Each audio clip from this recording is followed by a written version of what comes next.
Dar günümde yanımda dağ tek duran atamdır.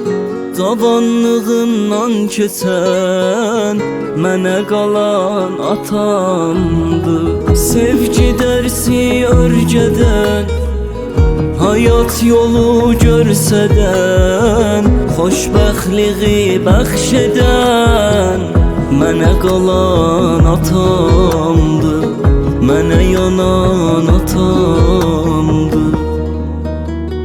Tanrı seni çok görməsin mənə, uzun ömür versin sənə, qalasan başım üstə, nə desən gözüm üstə.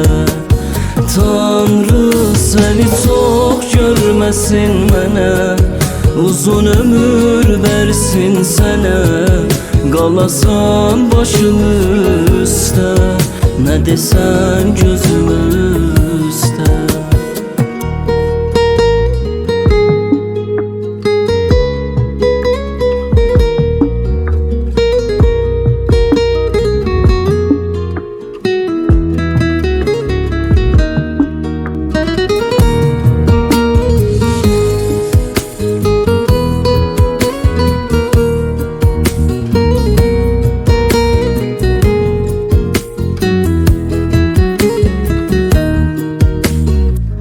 Qoy öpüm əllərindən, bu saatlar qalandı. Sən olmasan yanımda, dünya bütün yalandı.